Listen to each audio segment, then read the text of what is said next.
Donc,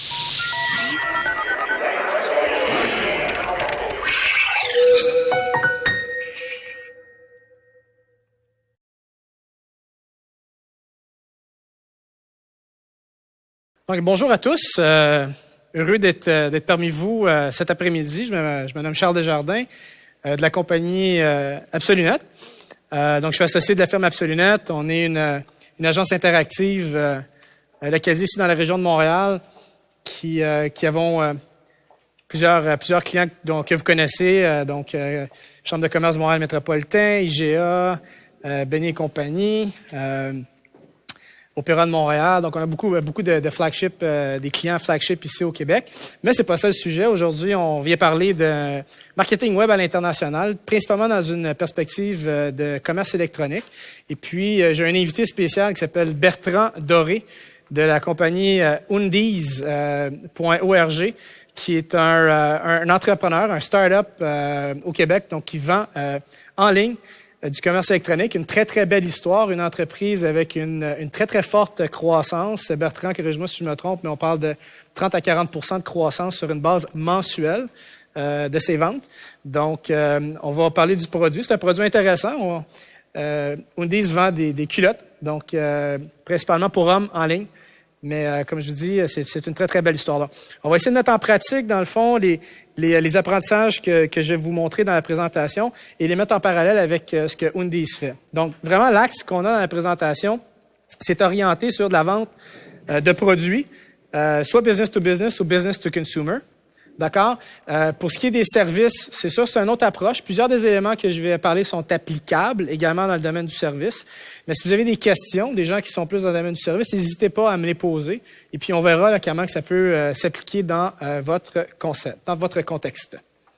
Donc, encore une fois, l'axe de notre présentation, c'est de vous donner des hints and tips très pratico-pratiques. OK? Donc, pour être efficace au niveau international dans le domaine du marketing web, il ne s'agit pas juste de poser des actions au marketing, mais il s'agit d'offrir, dans le fond, à la fois une expérience sur votre site de commerce électronique qui est adapté à la perspective internationale, et ensuite de ça, de poser des actions, que ce soit dans une perspective d'acquisition de clients, dans une perspective de fidélisation, qui vont faire en sorte que votre site va générer le plus de revenus possible.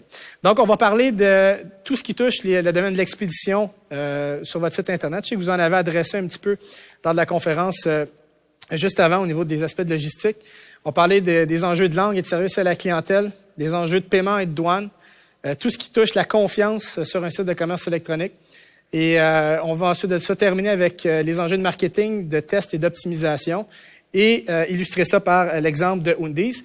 Donc, l'expédition, il faut comprendre là, qu'au niveau d'un site de commerce électronique, la notion d'expédition est généralement le principal frein à l'achat. OK? Donc, on parle là que, dépendamment des différentes études qu'on voit, là, que c'est au-dessus de 50 % de l'abandon au niveau d'un panier d'achat est relié aux frais d'expédition. OK? Donc, ça, c'est vraiment un frein extrêmement majeur. Donc, si on veut faire de la vente à l'international, il faut se questionner comment est-ce qu'on peut arriver à contourner ça pour, dans le fond, maximiser la vente et puis réduire le niveau d'abandon. Donc, il faut arriver, dans le fond, tout simplement offrir les frais d'expédition les plus bas possibles. Donc, idéalement, offrir des frais d'expédition gratuits, on s'entend que c'est pas toujours possible. Parce que si on offre des frais d'expédition gratuits, il faut jusqu'à un certain point que nos frais d'expédition soient inclus dans notre prix de vente. Et si on a un prix de vente qui est trop élevé, on n'est pas compétitif par rapport à nos compétiteurs, donc on ne sera pas en mesure nécessairement de vendre plus. Alors, une des approches qui est extrêmement intéressante et puis qui démontre c'est démontré dans le fond que ça a un impact extrêmement positif sur la conversion et sur les ventes, c'est d'offrir un flat rate par pays. Okay? Flat rate, ce que ça veut dire, c'est que peu importe votre commande, le coût d'expédition est de temps. D'accord? Donc, si on prend l'exemple de Undies, c'est $5,99. Donc, le flat rate de $5,99. Donc, peu importe le nombre de culottes que vous achetez sur le site Undies, votre frais d'expédition va être de $5,99. Donc, le consommateur, il sait à quoi s'attendre. Et chose intéressante dans cette dynamique-là, surtout quand on a un produit qui est standard comme celui-là, c'est que ça va inciter le consommateur à acheter encore plus de produits dans sa même commande. Parce qu'il sait que son frais d'expédition va être fixe. Donc, il se dit, si je veux baisser, dans le fond, mon coût par item, je suis mieux de commander plus d'items. Donc, si on prend l'exemple d'Undies aussi par rapport à ça, comment est-ce qu'ils sont arrivés, dans le fond, à offrir un frais d'expédition qui est flat? Ils ont dit, je vais obliger les consommateurs à acheter une quantité donner. Donc, on peut pas sur le site acheter un seul item. Parce que à ce moment-là, ça ferait juste pas de sens. Alors, on invite les gens à commander un minimum de 5 items, je crois, c'est ça? Donc, il faut commander 5 items sur le site pour pouvoir processer une commande. Ouais, donc ça, c'est une très, très bonne approche. Donc, mettez de l'avant les pays où vous expédiez. Ça, là, je le vois super souvent. On arrive sur un site, on sait même pas si on peut acheter sur ce pays-là. On rentre dans le processus d'achat, puis hop, là, on me dit, là, le produit n'est pas disponible sur votre territoire. Donc, affichez-le d'entrée de jeu. Disponible au Canada, aux États-Unis, disponible de l'Amérique au complet. Donc, donnez vraiment un état de disponibilité de vos produits. Liez le site directement avec un service de livraison pour le tracking. Ok, donc, au niveau de l'expérience client, c'est démontré que la satisfaction qu'un consommateur a sur un site de commerce électronique est souvent reliée à la rapidité de livraison et au tracking de livraison. Okay? Donc, il n'y a rien de pire que d'acheter un produit, pas savoir si le produit est shippé, pas savoir quand est-ce qu'il va arriver. Idéalement, on veut l'avoir le lendemain devant notre porte. On veut pouvoir toucher et sentir le produit très, très rapidement. Donc, idéalement, il faut que le client sur votre site Internet peut être capable de suivre, tracer dans le fond la commande pour justement aller jouer sur cet élément de satisfaction-là. Bon, si vous n'êtes pas capable d'avoir un flat rate, offrez un calculateur automatisé des coûts d'envoi, intégré au processus d'achat. Donc, idéalement, dès le début du checkout. Comme on sait que c'est un frein important au niveau de la transaction, offrez-le très rapidement dans le processus. Assurez-vous d'avoir la capacité à l'interne pour livrer des commandes et de répartir la livraison sur des territoires spécifiques. Donc, si votre couverture géographique couvre l'Europe, couvre l'Amérique, idéalement, ça vous prendra un entrepôt sur l'Europe pour être capable de desservir la localité rapidement. Puis il faut vous assurer d'avoir les capacités à l'interne pour survenir à la demande. Okay? Donc, défi d'ailleurs très important chez Undies, avec 40% de croissance sur une base mensuelle, on s'attend à avoir certains problèmes pour être capable de répondre à la demande. Donc, extrêmement important parce que le niveau d'insatisfaction de vos clients, si vous n'êtes pas capable de rencontrer l'expérience attendue du côté du consommateur, ça va éventuellement avoir un impact très négatif sur la perception de votre marque. Donc, là ici, j'ai montré, donc vous voyez, ça c'est l'interface pour commander sur le site de Undies, des beaux modèles. D'ailleurs, ma femme était très heureuse que je découvre ce site-là à une certaine époque. Shipping, $5.99 all across USA and Canada. Le handling est mis devant. Return policy, 30 days. Donc, on a vraiment des informations qui sont très crystal clear, dans le fond, pour le consommateur, qui arrive là et est capable de voir très rapidement quels sont les coûts et à quoi s'attendre. Bon, quand on est dans une perspective internationale, bien entendu, les gens ont une langue qui n'est pas nécessairement la nôtre. Donc, c'est sûr, au niveau des États-Unis, c'est beaucoup plus simple. Hein? On parle de l'anglais, mais si on va en Europe, chaque pays a sa propre langue. Donc, on parle d'allemand, on va parler du néerlandais, on va parler donc de différentes langues qui sont existantes sur le territoire. Donc, il faut être capable, dans le fond, d'offrir un site Internet dans la langue des pays ciblés. D'ailleurs, souvent, je dis ça, si vous êtes un Québécois puis que vous allez sur un site de commerce électronique, idéalement, vous attendez à pouvoir processer votre achat en français, même si vous êtes habitué souvent de le faire en anglais. Si on vous offre la langue française, vous allez vous allez apprécier, disons, d'autant plus votre expérience d'achat. Reconnaissance de la provenance et disponibilité des produits clairs pour le consommateur. Donc, quand on dit reconnaissance de la provenance, c'est que si le visiteur vient d'Espagne, on le reconnaît d'entrée de jeu via une reconnaissance IP et on lui pousse la version espagnole d'entrée de jeu devant lui, ok. Et donc la disponibilité des produits, ça veut pas dire que votre produit qui est disponible en Amérique du Nord va être disponible en Espagne par exemple. Eh bien, il faut tout de suite montrer les limitations qu'on a au niveau de la disponibilité du produit. Il n'y a rien de pire dans le fond que de montrer un produit qui ne peut pas être commandé. All right? Si on n'a pas le site disponible dans une langue donnée, quelque chose de très, très simple à faire, c'est d'offrir une landing page, donc une page. Tantôt, il y avait Alain qui cherchait une traduction pour ce terme-là. Donc, une page de chute, dans le fond, qui est spécifique à la langue. Par exemple, pour l'Allemagne, vous pourriez avoir une première page allemande qui dit qui vous êtes, c'est quoi votre service à valeur ajoutée, ainsi de suite, et que votre site est disponible en anglais. Et au moins, vous allez introduire le consommateur à ce qui est en arrière-plan. Donc, c'est très simple à mettre en place, pas très dispendieux, et ça va quand même être un avantage marqué pour vous au niveau de la relation avec votre consommateur. Ça c'est un petit truc très, très simple. Si vous prévoyez avoir une expansion internationale très rapide et proposer votre site sur différents territoires, appuyez votre site sur des images pour épargner sur la traduction. C'est beaucoup plus facile de déployer un site dans de multiples langues si on n'a pas beaucoup de contenu que si on a des fiches techniques et des contenus extrêmement lourds.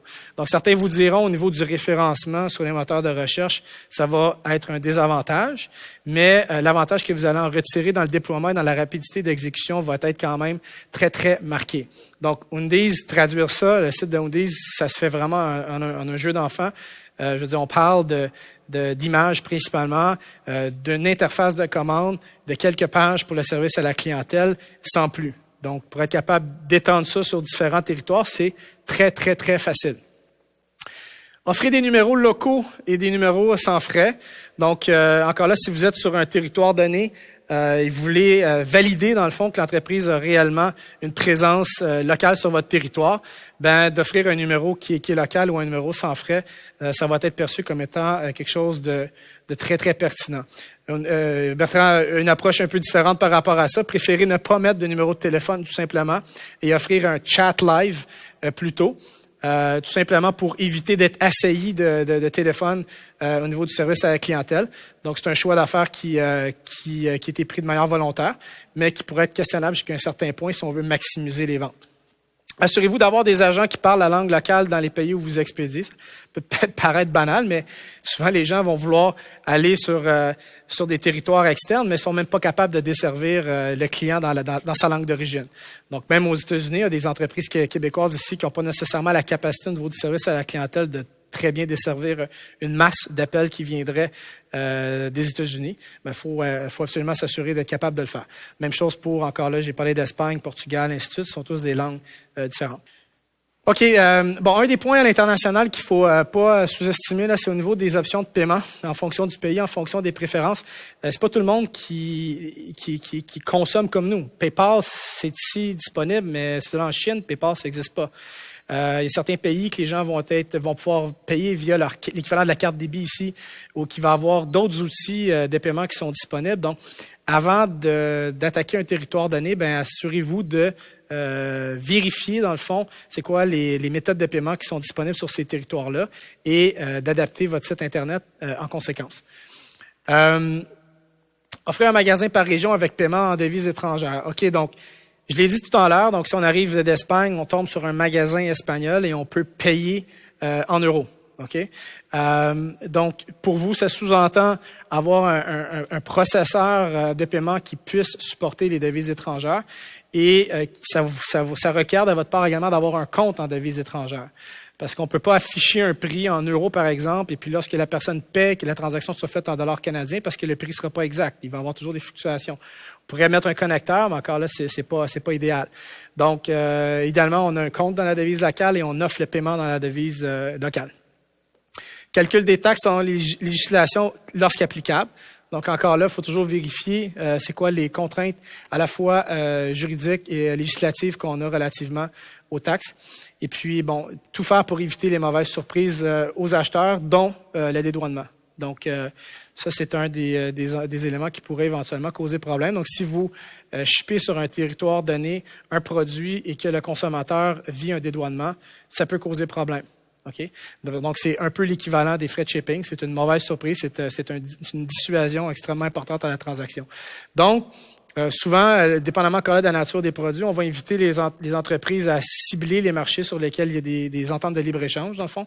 Et à ce moment-là, au niveau des résultats que ça va donner, au niveau des ventes, l'aspect dissuasif que les frais de dédouanement peuvent apporter va avoir un impact positif. Sur le site Internet, il faut mettre de l'avant les politiques claires et faciles à trouver. Des politiques de retour agressives augmentent la satisfaction.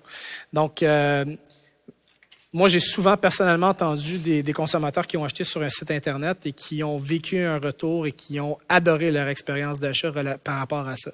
Donc, il y a une expérience locale ici qui s'appelle Beyond the Rack, qui est une compagnie de Montréal, où lorsqu'on commande un produit sur Beyond the Rack, on reçoit déjà le slip de retour. Si on met le chandail, s'il nous fait pas, on le remet dans la boîte, on le retourne, et puis Beyond the Rack va nous créditer le montant dans notre compte pour qu'on puisse faire un achat. Donc, c'est sûr que d'avoir des politiques de retour extrêmement agressives va avoir un impact très, très positif sur votre satisfaction. Et dans le domaine du commerce électronique, comme dans tous les domaines, mais acquérir un client est beaucoup plus dispendieux que de maintenir une relation avec un client existant. Donc, ce genre de petits détails-là va être très, très favorable. Plusieurs versions en fonction des pays et régions, donc faire sentir qu'on est de la région. Donc, Undies a cette approche-là sur l'Espagne et l'Allemagne. Portugal et Allemagne, pardon. Donc, sur le Portugal et Allemagne. Donc, l'approche que l'entreprise a décidé d'avoir, c'est de garder le contrôle sur tout ce qui est commercialisation en ligne, tout ce qui est approvisionnement, mais d'avoir un partenaire sur le territoire donné pour ce qui est de la distribution et pour ce qui est du service à la clientèle. Alors, c'est extrêmement intéressant. Donc, le site d'Undies va avoir une extension locale sur le Portugal, sur l'Allemagne. Donc, on va arriver sur, pt.undies.org. Et à ce moment-là, on va tomber dans l'interface. Et lorsqu'on va, le numéro de téléphone, de la cas, il n'a pas, mais s'il y avait un numéro de téléphone, il pourra avoir directement le téléphone de la localité, préparer un agent local. Dans ce cas-là, c'est le chat qui va être opéré par les Portugais. Donc, ça amène une saveur extrêmement locale, très, très positive dans une perspective de commerce électronique. Donc, au niveau des tactiques pour affecter la confiance, donc, nombre de fans Facebook. Undies en a 42 000, je crois. 45, pardon. Donc, 45 000 fans. Donc, imaginez le consommateur qui arrive sur un site Internet et qui tombe sur la page d'accueil, il voit 455 fans. Facebook dit, oh boy. Donc, je vais être un des premiers à acheter sur ce site-là. Donc, moi, vraiment, que je suis un petit peu tendu ou peu enclin à être un leader, ben, je vais attendre, je vais me sentir très, très mal. Alors que si je vais sur un site comme Undies, je vois 45 000 fans, je vois 250 000 fans, ben, tu sais, je vais me dire, oh, ça, c'est vraiment une entreprise qui a une très, très forte couverture. Beaucoup de gens qui les connaissent. Donc, il y a une bonne histoire. Je vais laisser Bertrand la raconter s'il le veut tout à l'heure, mais comment il est arrivé à donner l'élan pour arriver à atteindre ces 45 000 fans-là, c'est quand même assez intéressant, puis ça démontre à quel point il n'y a pas froid aux yeux. Le nombre de transactions. Donc, si on va sur undies.org, on va voir que c'est marqué très clairement au-dessus de 200 000 ou 250 000 culottes vendues en moins d'un an. Donc, ça aussi, c'est un élément extrêmement incitatif, très favorable. Ça rassure les consommateurs lorsqu'ils vont voir une indication comme celle-là. Donc, même chose pour vous. Téléphone, on en a parlé tantôt. Adresse, ça pourrait se rajouter à ça. Donc, une page à propos des photos, certificat de sécurité, permettre les commentaires des usagers, ce sont autant d'éléments qui vont faire en sorte que sur votre site Internet, vous allez maximiser les ventes potentielles. Donc, si on revient encore là-dessus, donc, voyez en haut, il y a marqué le nombre de fans Facebook, 44 000 dans le cas présent. La notion de live chat, 250 000 underwear sold in year one. Donc, ce sont tous des éléments, dans le fond, qui, lorsqu'il y a balayé du coup du regard, les gens vont dire, OK, je serai pas le premier à acheter sur ce site Internet-là, c'est une entreprise établie, donc je peux leur faire confiance. Bon, autre élément dans le cas de leur site, donc tout ce qui est la notion de support, donc puis de politique de retour, donc purchasing and order status, shipping and delivery, changes, returns and exchanges. Donc, ne jamais lésiner là-dessus, les gens vont aller voir ça souvent. Donc, c'est un élément d'information extrêmement important pour motiver les consommateurs à acheter sur votre site. Bon, au niveau marketing, test et optimisation, donc dans une perspective internationale, il faut comprendre un petit peu comment les algorithmes de Google fonctionnent. Google va identifier la localisation de votre serveur d'hébergement, va identifier la localisation de votre entreprise et va indexer votre site en fonction de cette localité-là. Ce qui fait que si vous faites une recherche lorsque vous êtes en France versus lorsque vous êtes au Canada, les résultats ne seront pas les mêmes. OK? Donc, lorsqu'on veut vendre à l'international, ce qu'on va faire, c'est qu'on va développer une extension locale, donc un magasin local ou une extension locale, et on va configurer Webmaster Tool pour dire, cette extension-là dessert tel territoire. Donc, par exemple, pour l'Europe, on va mettre EU, on prend l'exemple de eu.undies.org, on va aller dans Webmaster Tool, on va dire, OK, eu.undies.org, c'est pour l'Europe. Donc, l'extension .org, c'est pour les États-Unis. Donc, on va mapper, dans le fond, la couverture géographique et l'orientation de marché de chacun de ces sites-là pour que Google puisse comprendre et indexer proprement l'ensemble de ces sites-là. Donc, ça, c'est une simple technique, mais qui est souvent oubliée par les entreprises qui font du commerce électronique. Médias sociaux, donc, je vais très vite parce qu'on n'a pas beaucoup de temps, là, mais il faut comprendre, les médias sociaux, c'est pas partout qu'on utilise les mêmes médias sociaux. Donc, c'est fun, Facebook. D'ailleurs, Facebook, début janvier, passé Orkut au Brésil, là, ce qui est quand même assez important.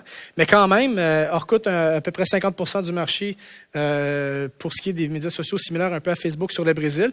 En Chine, Facebook, oubliez ça. Là, moi, je suis allé l'année passée, il a fallu que je me log par VPN au serveur du bureau pour avoir accès à ça. Il n'y a aucun moyen d'accéder à Facebook, à YouTube, à Twitter. Il n'y a rien de ça qui est ouvert. Donc, l'équivalent de Facebook en Chine, ça s'appelle RenRen. Donc, si vous êtes sur ce territoire-là, il faut nécessairement avoir dans le fond, être présent sur ces médias sociaux-là. Donc là, c'est sûr, avant de vendre en Chine, je pense que on va commencer par les États-Unis puis potentiellement l'Europe, là, mais il faut quand même être conscient qu'il y a une variation dans l'utilisation des médias sociaux sur les territoires extérieurs. Marketing adapté par pays où vous expédiez promotion et produits spécifiques mis de l'avant. OK? Donc, le comportement des consommateurs n'est pas le même d'un pays à l'autre et c'est extrêmement intéressant lorsqu'on progresse dans le domaine du commerce électronique de faire des tests sur les territoires donnés pour optimiser que ce soit le checkout, que ce soit la page d'accueil, pour faire en sorte qu'on maximise le potentiel. Et on veut aussi offrir des produits et des promotions qui sont spécifiques au marché, encore là en fonction des prérogatives et du marché cible. Donc, je sais pas moi, actuellement c'est l'euro. On s'entend que au Portugal, l'euro actuellement c'est la grosse affaire. Donc, d'avoir une paire de culottes avec le drapeau du Portugal pourrait être tout à fait approprié pour la période donnée. Donc, on fronte cette paire de culottes là en accueil pour le marché du Portugal et nos ventes montent. Si on fait la même affaire pour le Canada, là, je te donne un exemple simple à comprendre, là, mais pour le Canada, ça n'aura aucun impact. Être innovant, sortir du cadre par une approche de branding, merchandising unique. Donc, Undies, je pense que c'est la grande force de cette entreprise-là, c'est qu'elle a réussi à prendre un produit de commodité, y donner une allure intéressante et puis le merchandiser de manière très, très innovante. Donc, lorsqu'on achète sur Undies, moi j'ai fait l'expérience très récemment. Donc, j'ai reçu les culottes dans une boîte de Kleenex, en fait, d'une couleur très éclatante, avec un peu d'humour, disons, sur la couverture. J'avais une charmante demoiselle qui me faisait un clin d'œil et qui me disait « Good luck for tonight ». Et puis là, j'ai ouvert et puis j'ai pu prendre mes culottes comme des Kleenex. Donc, cette manière de merchandiser-là, c'est extrêmement innovant. Ça fait sourire, ça fait que on en parle à nos amis, les gens voient la marque, communiquent, et là, la roue commence à tourner et boum, c'est de manière exponentielle. Undies le fait aussi dans du merchandising plus classique, en mettant des racks à chips, en insérant ces produits dans les sacs de chips, je crois, pour les vendre en magasin, en mettant des congélateurs en magasin avec le logo dessus, en vendant les produits dans des petits contenants similaires à des contenants de crème glacée. Donc, c'est une approche très, très innovante qui fait que ça bouscule un peu les acquis qu'on a d'ordre général, mais qui fait que le produit peut s'insérer. Et puis, intéressant, c'est que là, on diffuse la marque en ligne et on ramène les gens sur notre site Internet. Donc, sur toutes les culottes Undies, il y a l'URL qui est mis sur l'élastique. Donc, en bout de ligne, on profite du merchandising traditionnel pour attirer des gens sur le site Internet. Faire des tests notamment sur le panier d'achat par pays et sur l'accueil. Le comportement varie d'un pays à l'autre, donc c'est ce que je vous expliquais tout à l'heure. Donc, jamais prendre pour acquis que le comportement est le même d'un pays à l'autre. Lorsque vous avez des ventes substantielles sur des territoires donnés, faites des petits tweaks, des fois 1%, 2% de conversion supplémentaire, ça va avoir un impact extrêmement positif sur la caisse. Bertrand? Viens-t'en. Salut. J'ai écouté, c'est très pertinent, très intéressant. On n'a pas beaucoup parlé. Moi, avec Charles, on a discuté un peu, il m'a expliqué ce qu'il voulait faire. Puis quand c'est nous, personnellement, on n'a jamais l'impression que c'est pertinent. Tu sais, on se dit tout le temps, ah ouais, okay. J'ai l'impression, t'as toujours l'impression, t'es tellement dans tes affaires. Puis en parlant avec Charles, on a réalisé effectivement qu'il y avait des belles choses qui ont été faites. Puis on a tellement mis d'énergie dans certaines choses, dans des petits détails, puis je vois duquel parce qu'il expliquait certaines choses, puis je trouvais ça intéressant aussi. On parlait tantôt, puis il y a eu des bonnes questions qui ont été posées. On parlait puis on l'a vécu. Honnêtement, bon, je vais commencer par ça. Il y a différentes choses. Premièrement, il y a où on est. Parce que quand on est en ligne, on a de la difficulté à oublier que où on est n'a aucun espèce de rapport. Puis, on a beau le dire, ça nous échappe totalement. On est quelque part dans la vie. Puis on se dit, puis on essaie d'interagir avec notre environnement. Mais votre localisation présente n'a pas de but, aucun lien. Fait que tantôt, on parlait d'adresse. C'est tellement vrai. Si on met une adresse sur le site, on dit, écoutez, je vais rassurer le monde, je vais dire que je suis en Abitibi. Vous allez rassurer quelqu'un d'Abitibi, vous allez rassurer quelqu'un de Chicoutimi, mais vous rassurerez pas quelqu'un du Montana. Il va dire B2B, puis ça veut dire ça va complètement faire le contraire. Fait qu'on met quoi comme adresse? Parce que si je lui dis, moi, je veux vendre quelque chose au Québec, c'est correct, c'est simple. Mais si je dis, je veux vendre aux États-Unis, mon adresse fait quoi? Mais c'est l'effet contraire. Parce que mon adresse va devenir un obstacle. Donc, j'ai réalisé, en travaillant avec notre équipe, que tout ce qu'on faisait pouvait devenir l'effet complètement contraire. C'est très, très, très difficile. On parle de Facebook. Puis, il a donné un exemple tantôt, puis c'est vrai que c'était comique. Parce que Facebook, il y a plusieurs possibilités. On parlait de fake tantôt. Vous seriez surpris de savoir tout ce qui est faux en ligne. Même ce que vous trouvez merveilleux. Vous parlez d'eBay tantôt, vous seriez surpris de savoir comment eBay fonctionne aussi. Parce que mais c'est comme ça, la vie est comme ça. On aime acheter de l'air, on aime acheter des choses, on aime être rassuré. Puis, Facebook, c'est la même chose. Nous, au début, ce qu'on a fait, on a réalisé, puis moi, personnellement, puis ça dépend des générations aussi, mais il y a une génération qui, pour eux, Facebook, c'est incroyable. C'est la fin du monde. Puis j'ai une autre anecdote pour ça en passant que je vous dirai, là. Mais on est arrivé, puis moi, personnellement, je sais pas si ça vous arrive, si j'arrive sur un site pour acheter, puis il n'y a pas de gens qui like, comme on appelle, on a beau dire ce qu'on veut, ça dérange. Tu dis, j'ai quelque chose que j'ai pas compris, là. Tu as beau aimer le produit, aimer le prix, tu vas te questionner, tu vas sûrement partir, tu vas dire, non, il y a quelque chose que j'ai pas compris parce que je suis le seul à aimer ça, puis personne n'aime ça être le seul à aimer ça. Fait qu'au début, ce qu'on a fait, on a acheté des gens qui nous aimaient. Littéralement, faux. Donc, on a acheté 5000 personnes. 5000 personnes qui n'existent pas, qui ont aucun but sur Terre, qui sont littéralement là pour monter un chiffre. Sachant très bien que les 5000 premiers allaient en amener 40 000. Parce que les gens n'aiment pas être le premier. C'est systématique. Au début, le consommateur qui va passer par-dessus ça est très rare. Souvent, est un trendsetter qu'on appelle quelqu'un qui va créer des marques. Mais cette personne-là est rare. Puis c'est pas avec elle que vous allez faire votre argent. Je sais pas si vous êtes faire de l'argent, mais en tout cas, ceux qui veulent faire de l'argent, c'est pas avec eux que vous allez faire de l'argent. Parce que ces gens-là sont peu. Oui, ils consomment. Puis dès que les autres consomment, eux, ils se retirent. Mais le fait d'être rassuré, c'est tellement important sur un site web. Donc, on a acheté les 5000 premiers, vous auriez surpris de voir par la suite, pouf! Les gens ont dit, OK. Les gens voulaient pas être le premier, c'est systématique. Non, pas tout est fake. Les autres sont vrais, les 40 000, mais les 5 000 premiers sont pas vrais. Puis il faut pas hésiter à faire ça. Si vous êtes honnête, si vous voulez voler mon argent puis vous faites ça, je vous parle plus. Mais si vous avez un vrai bon produit puis dites, moi j'ai besoin que les gens me reconnaissent, utilisez les techniques. Si vous êtes honnête envers vous-même, utilisez-les. Après ça, on parlait du live chat tantôt, parce que j'ai pas de numéro. On n'a pas de numéro puis c'est volontaire. Il y a pas de 800. Au début, moi je parlais que pour le 800. Le 800, je me disais c'est la vie, c'est le pain et mon beurre. Moi j'aimais, mais j'ai réalisé les gens n'aiment pas parler au téléphone. Les gens sont gênés. Les gens n'aiment pas ça. Parce que il y a des gens qui sont encore une fois, la même personne très outgoing va appeler, va dire, hey, c'est quoi cette affaire-là? La plupart des gens n'aiment pas ça. Ils vont appeler en dernier recours s'ils se sentent lésés. Ils vont voir le 800 souvent, puis ça va juste les rassurer de savoir que peut-être ils pourraient appeler. Mais le live chat, par contre. Le live chat aujourd'hui, le chat en ligne, d'un, il y a une génération de Y qui monte, le connaissent tous. Le live chat, c'est moins gênant. Vous sauriez pour communiquer ou recevoir une réponse? Ça, c'est un mauvais site, ça. Il faut qu'il soit plus rapide que ça, c'est sûr. Parce qu'aujourd'hui, moi, je vous explique comment le mien fonctionne. Vous allez voir, c'est merveilleux. Les sites web, aujourd'hui, vous seriez surpris qui gère ça. Des machines énormes. Vous seriez, la petite équipe qui est derrière ça, c'est fascinant. Parce qu'un live chat, aujourd'hui, c'est redirigé sur votre Gtalk. Quelqu'un qui connaît ça. Donc, le live chat, vous n'avez plus besoin. Je peux avoir mon cellulaire, ça sonne, puis j'ai un live chat, puis je suis quelque part en train de prendre une bière, vous le savez pas. Puis je réponds à votre question sur le produit. Donc, ce que ça ouvre, c'est que tous mes agents, nous, tout ce qu'on a fait comme système, c'est tout cloud. On s'est dit, chaque système qu'on prend sur notre site web pour un e-commerce, je veux rien de physique. Je veux pas de logiciel physique jamais. Pourquoi? Parce que mes employés, je peux pas me limiter à ma région. Je veux pas être obligé d'engager du monde à Montréal. Je peux avoir un agent de service à la clientèle à Chicago qui prend le relais à telle heure. Parce qu'il peut accéder à mon inventaire en ligne. J'ai un logiciel qui est cloud, donc qui est nuage, un logiciel qui est virtuel. Mon mon live chat, il veut juste à se brancher sur Gtalk, il peut prendre les appels à partir de telle heure. Donc, jamais de prendre un logiciel qui m'encarcane, si on veut, parce que j'ai été obligé de tout mettre mon staff au même endroit. Donc, on a tout fait virtuel.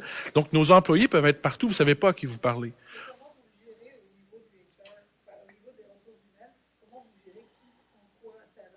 Ben, techniquement, moi, j'ai des rapports sur ce qui a été échappé. Plus les balles au bon qui ont été échappées, donc je peux taper sur les doigts.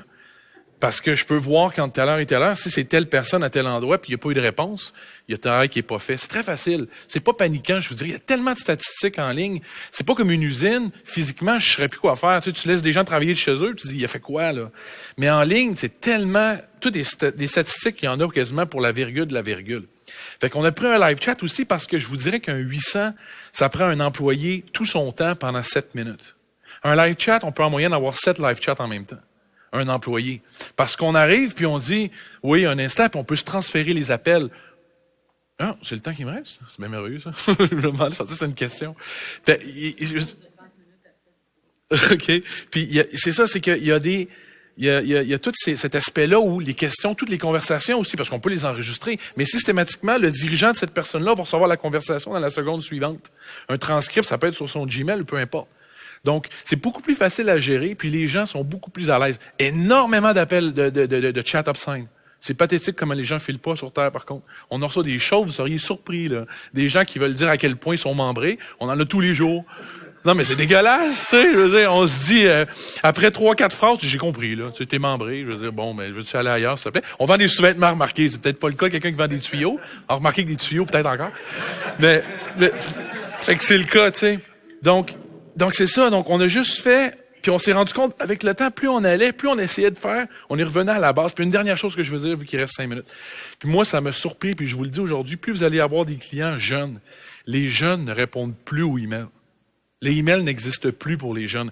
Puis je vais vous dire pourquoi. Nous, on avait, exemple, un client, il manquait une couleur d'un sous-vêtement.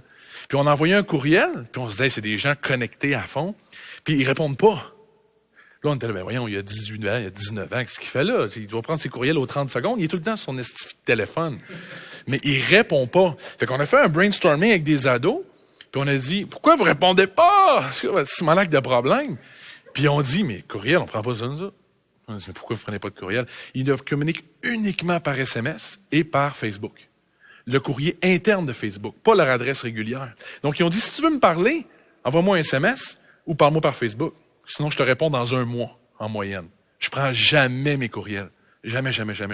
Donc, il y a eu une grosse problématique. Au début, ça a jammé dans le coude. On n'avait plus de réponse. Les gens dans la trentaine répondaient comme ça. Nous, les courriels, finalement, c'est ce garde, j'ai réussi à embarquer dans l'informatique, laissez-moi tranquille, là, j'ai mes courriels, puis je les prends. Les gens ne sont déjà plus là. Ils vont correspondre uniquement par SMS. Puis il y a des outils, vous allez voir si vous voulez le faire, il y a des outils en ligne de conversation SMS gratuite et écœurante, puis vous allez avoir un retour superbe. Vous pouvez envoyer un SMS à votre client, puis il sera même pas choqué. S'il y a 30 quelques années, il va dire, c'est quoi ton problème? S'il y a 18 ans, il va dire, hey, chum! Ah, yeah, nice! Ça dépend à qui vous parlez, là. Parce qu'il y en a qui va le prendre personnel, puis l'autre va capoter. Vous avez vraiment les deux philosophies. Mais vous avez, en tout cas, il faut la connaître. Ben, faut la connaître du bout des doigts. Mais moi, ce qu'on fait, nous, des petits brainstorming. On prend des gens autour de nous, puis j'ai rien inventé, tout le monde en fait des brainstorming, mais nous, on prend des jeunes. Puis je suis tellement surpris de ce que j'apprends, ça n'a aucun sens.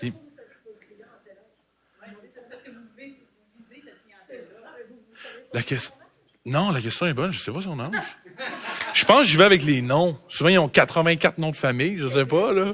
Vous avez raison, je sais pas son âge. Mais j'y vais, non, parce qu'on a toutes sortes d'âges, c'est assez surprenant. Beaucoup d'hommes, mais c'est les noms, je pense, vous avez raison. Les couleurs, ouais, les couleurs qu'ils prennent aussi. Non, je sais pas quel âge a un Portugais. Je sais pas si le Portugais fait la même chose, la question est bonne. Faut que je fasse un brainstorming au Portugal. Bon, on a des clients un peu partout dans le monde. Les jeunes, je vous dirais que les jeunes en bas de 20 quelques années, là, sont pathétiquement semblables. C'est fou. Les gens plus vieux ont leur chose, c'est très différent. Les jeunes, je parle, on a des techniciens, nous, qui font affaire un peu partout. On se comprend, c'est pathétique, là. On se ressemble beaucoup, les jeunes. Les gens plus âgés, mais encore là, c'est différent. Ils ont toute une philosophie. C'est vrai que ça peut être un peu différent.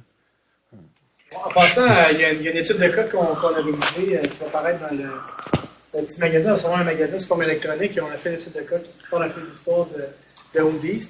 Il y a quelques éléments là, qui sont mis sur le tableau qui, à notre avis, synthétisent les raisons du succès de l'entreprise en ligne. Donc, des produits utilisés à prix abordable. Donc, c'est sûr, pour avoir du succès en ligne, il faut d'abord et avant tout offrir un produit de qualité qui est accessible.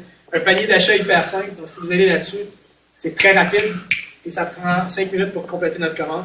Des frais fixes pour l'ensemble d'un pays ou d'un territoire, on en a parlé tout à l'heure. Des contenus web et des produits propres à chaque culture, donc qui est un élément encore là une composante du succès. Des éléments d'information rassurants pour le consommateur affichés de manière prépondérante. Donc Facebook, la quantité de produits vendus. Le service à la clientèle 24 heures par jour, offert localement et dans la bonne langue.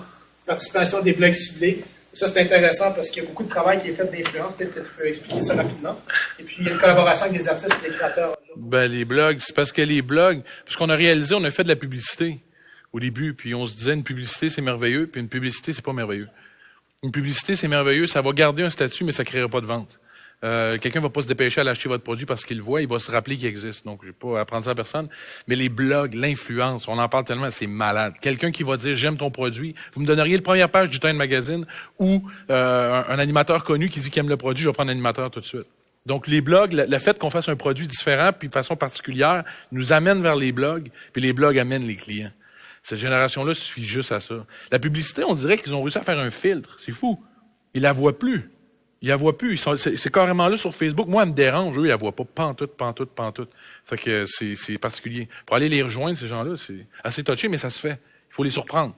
Il faut que ça soit viral. Il faut que quelqu'un se casse une jambe. C'est malheureux, mais il faut que quelqu'un se pète une jambe. Ils vont rire, ils vont se le prêter.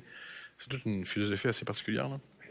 Mais oui, les blogueurs, les blogueurs sont puissants. Si je peux vous dire quelque chose, les blogueurs sont puissants. C'est pas une blague, là.